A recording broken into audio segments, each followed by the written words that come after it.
Hello students, आज की class में हम लोग कुछ प्रमेय देखेंगे। चलिए प्रमेय संख्या 1 से देखते हैं। कह रहा है कि किसी समांतर चतुर्भुज का विकर्ण उसे बराबर क्षेत्रफल वाले त्रिभुजों में बांटता है। चलिए पहले मैं यहाँ पे एक समांतर चतुर्भुज बना लेता हूँ।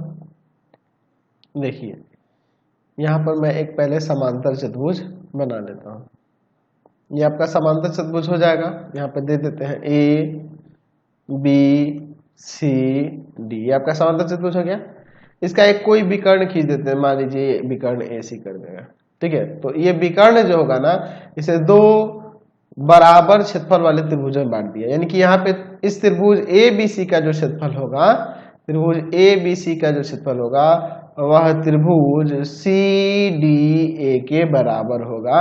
यहाँ पे ये आपको साबित करके दिखाना है। ठीक है, चलिए दिया है, दिया क्या है कि ए बी सी डी एक समांतर चतुर्भुज है, समांतर चतुर्भुज है, समांतर चतुर्भुज है जिसका जिसका AC एक विकर्ण है। कोई भी आप विकर्ण मिला सकते थे, आप BD भी मिला देते, कोई दिक्कत नहीं है।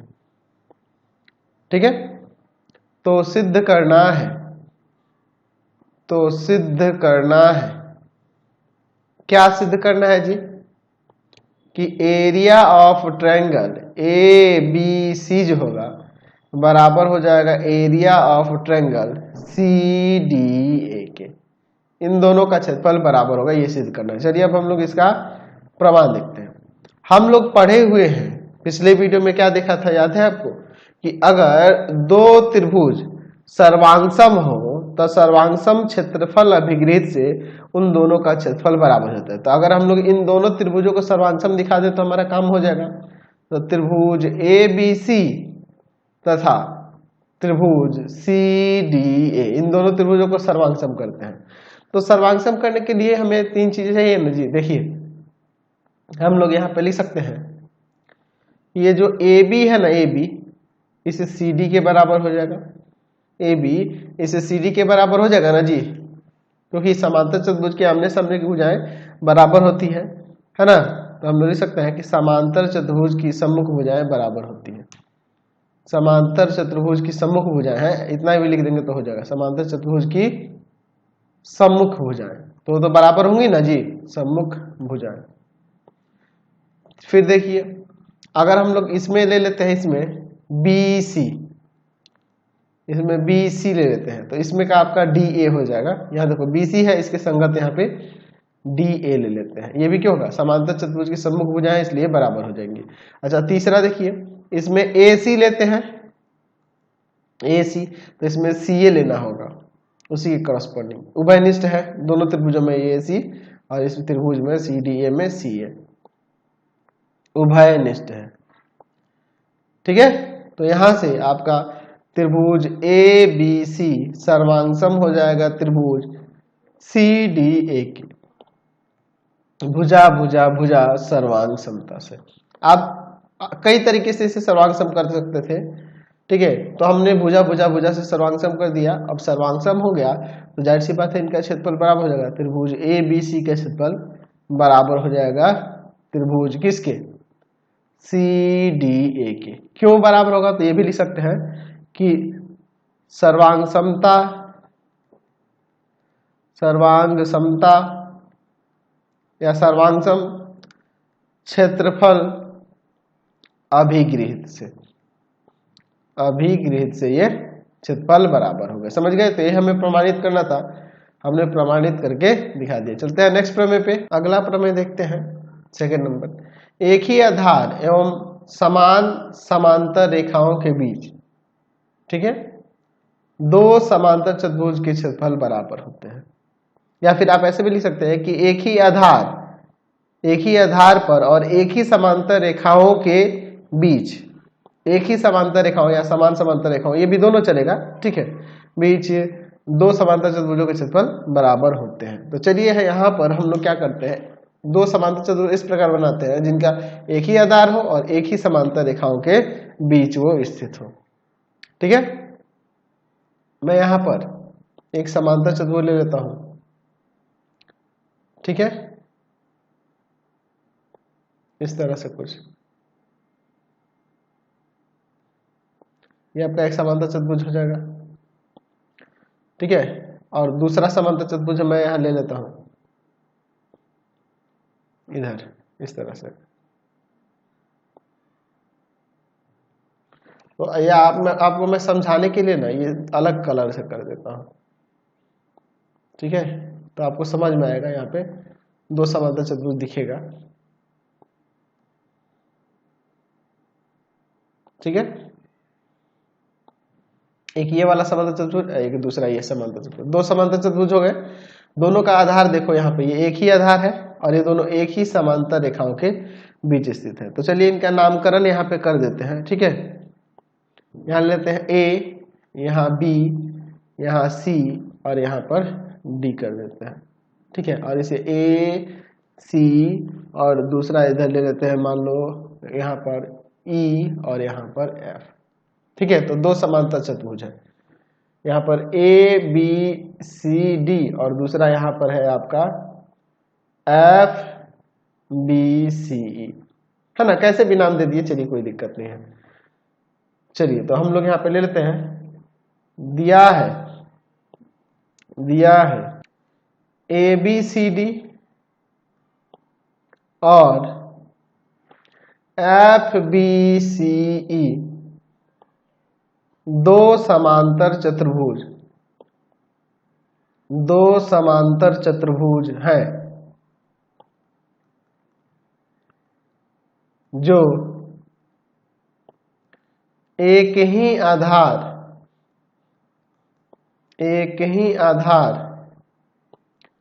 BC तथा समान समांतर रेखाओं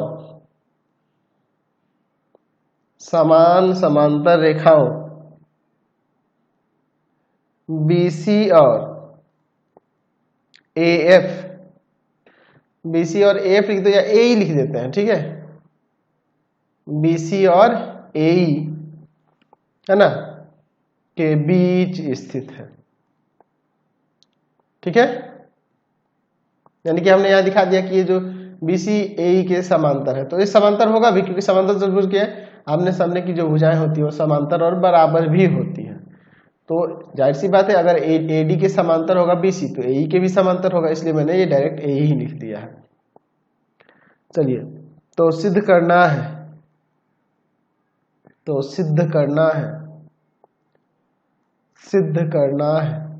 क्या सिद्ध करना है कि एरिया ऑफ पैरेललोग्राम ABCD जो होगा, समांतर चतुर्भुज ABCD का क्षेत्रफल बराबर हो जाएगा समांतर चतुर्भुज पैरेललोग्राम FBCE के क्षेत्रफल के। ये दोनों का क्षेत्रफल यहाँ पर बराबर होगा, ये हमें सिद्ध करके दिखाना है। चलिए अब हम लोग इसका यहाँ पे प्रमाण देखते हैं। हम लोग क्या करते हैं, अगर ये त्रिभुज और ये त्रिभुज को सर्वांशम कर दें, ठीक है, तो दोनों का क्षेत्रफल बराबर होगा। और बोथ साइड अगर ये वाला जो चतुर्भुज देख रहे हैं इसको जोड़ देंगे तो हमारा काम बन जाएगा, है ना जी। तो यहाँ पे लेते हैं पहले त्रिभुज ABF तथा त्रिभुज DCE में, इन दोनों त्रिभुजों में देखिए यहाँ वाला कोण जो होगा ये इस वाले कोण के बराबर होगा। क्यों?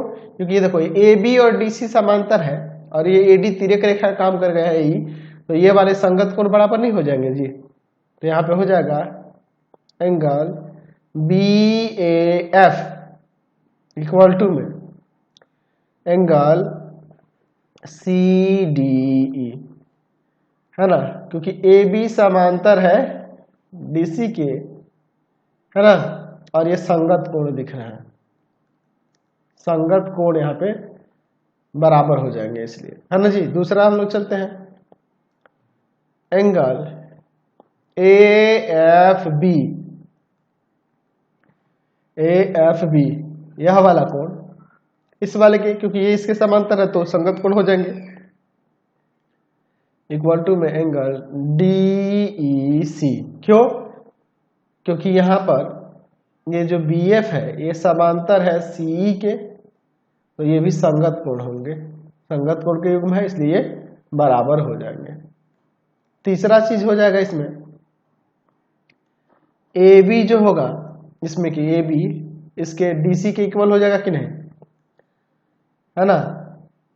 समांतर चतुर्भुज की सम्मुख भुजाएं, एबीसीडी समांतर चतुर्भुज है ना जी, समांतर चतुर्भुज की सम्मुख भुजाएं, समांतर चतुर्भुज की सम्मुख भुजाएं हैं तो बराबर होंगे, सम्मुख भुजाएं बराबर होंगे। चलिए तो यहां से लिख सकते हैं कि त्रिभुज ए बी एफ सर्वांग सम हो जाएगा त्रिभुज डी सी ई के। यहां पे कैसे होगा जी, एंगल एंगल साइड सर्वांग समता से, ठीक है, एंगल एंगल साइड सर्वांग समता से हो जाएगा।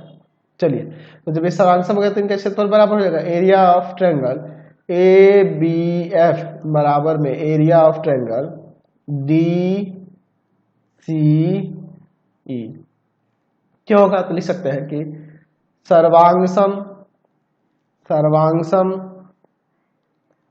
सर्वांगसम सर्वांगसम क्षेत्रफल अभिगृहित, क्षेत्रफल अभिगृहित से, ठीक है, कोई दिक्कत नहीं है यहाँ पे। अब सोचिए इसी दोनों त्रिभुजों में ये बीच वाला जो भाग का क्षेत्रफल देख रहे हैं, बीच वाले के क्षेत्रफल जोड़ देंगे तो हमारा नहीं जो प्रूफ करना था समांतर वो एरिया बराबर हो जाएगा। चलिए दोनों तरफ जोड़ देते हैं, तो यहाँ पे लिखते हैं दोनों तरफ area of quadrilateral B C D F जोड़ने पर क्या हो जाएगा, यहां पर area of triangle A B F plus में area of quadrilateral B C D F बराबर में area of triangle D C E D C F D C E, ठीक है, और प्लस में area of quadrilateral B C D F. A B F और ये B C D F ये मिलके ये क्या हो जाएगा, area of parallelogram A B C D. और इस तरफ में देखिए डी सी ई और ये वाला, इन दोनों को जोड़ देंगे, area of parallelogram F B C E. ये हमने प्रमाणित करके दिखा दिया। हमने यहाँ पे ये प्रमाणित किया कि एक ही आधार और एक ही समांतर के बीच अगर दो समांतर चतुर्भुज है तो उनका क्षेत्रफल बराबर हो जाता है। हो गया यहाँ पे। चलिए अगला प्रमेय देखते हैं, प्रमेय संख्या 3 क्या कह रहा है कि किसी समांतर चतुर्भुज का क्षेत्रफल इसकी कोई एक भुजा आधार तथा कोई एक भुजा आधार जिसे कोई एक भुजा जिसको आधार आप मान रहे हैं तथा संगत ऊंचाई का गुणनफल होता है, यानी कि समांतर चतुर्भुज का क्षेत्रफल उसके आधार और संगत ऊंचाई के गुणनफल के बराबर होता है। ये हमें साबित करके दिखाना है। चलिए तो मैं यहाँ पर एक समांतर चतुर्भुज बना लेता हूं, ठीक है, यहाँ पर एक समांतर चतुर्भुज हो गया, ठीक है, इसका नाम देते हैं ए बी सी डी, ठीक है। चलिए अब काम करते हैं हम लोग, ए बी के संगत यहाँ पे एक शीर्ष लंब खींच देते हैं, ठीक है, यहाँ पर हम लोग शीर्ष लंब खींच देते हैं। हम लोग लिखते हैं यहाँ पे दिया है ए बी सी डी एक समांतर चतुर्भुज है, समांतर चतुर्भुज है, चतुर्भुज है, भुजा ए बी, भुजा ए बी के संगत बी, और इधर क्या नाम दे देते हैं, मान लो देते हैं ई, बी ई शीर्ष लंब है, शीर्ष लंब है, ठीक है। तो सिद्ध करना है, तो सिद्ध करना है कि इस समांतर चतुर्भुज ए बी सी डी का क्षेत्रफल जो होगा वह बराबर हो जाएगा ए बी गुना में इस बी ई के, है ना, आधार और उसका संगत शीर्ष लंब। चलिए अब हम लोग यहाँ पे इसमें थोड़ी सी रचना भी करेंगे, ठीक है, रचना भी कर लेते हैं, ठीक है। रचना में यहाँ पे देखिए क्या करते हैं हम लोग, यहाँ पर एक आयत का निर्माण कर लेते हैं लंब खींच के, ठीक है। एफ देते हैं, यहाँ पे लिखेंगे कि ए एफ लंब सी डी खींचे, ठीक है। यहाँ ए बी ई एफ एक आयत है, आयत बन गया। चलिए अब इसका प्रमाण देखते हैं। अच्छा, इस आयत को देखो और इस समांतर चतुर्भुज को देखो, तो दोनों एक ही आधार और एक ही समांतर के बीच है, तो हम लोग लिख सकते हैं कि समांतर चतुर्भुज ए बी सी डी तथा आयत ए बी ई एफ, ये दोनों क्या है, एक ही आधार ए बी पर तथा समान समांतर रेखाओं, कौन कौन सी जी, यहां पर ए बी और दूसरा कौन ले लेते हैं एफ सी, ए बी और एफ सी के बीच स्थित है, तो इसलिए इनका क्षेत्रफल क्या होगा, बराबर होगा।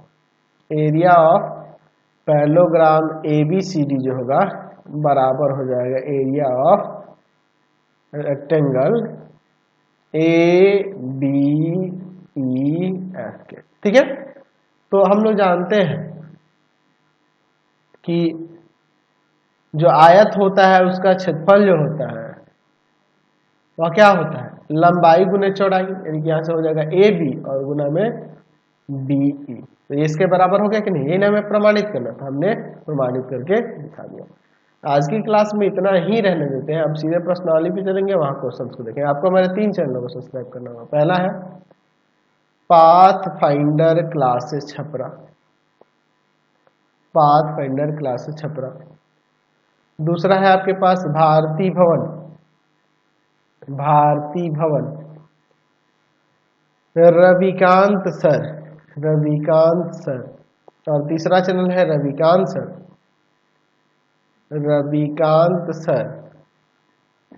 आर डी शर्मा सॉल्यूशन, तीनों चैनल को सब्सक्राइब करेंगे। इससे रिलेटेड वीडियो के लिए सीधे डिस्क्रिप्शन में, इससे रिलेटेड नोट्स के लिए गूगल पे जाकर सर्च करेंगे www.ravikansir.in, और यहाँ जाकर आप सभी क्लासेस के नोट्स, उनके पीडीएफ को डाउनलोड कर सकते हैं, पढ़ सकते हैं। इंस्टाग्राम और फेसबुक पे जाकर पाथफाइंडर क्लासेस छपरा को लाइक एंड फॉलो करना नहीं भूलेंगे। Thanks for watching the video. Comment करके जरूर बताएं कि हमारे चैनल की वीडियोज आप सभी को कैसे लगते हैं। Thanks for watching.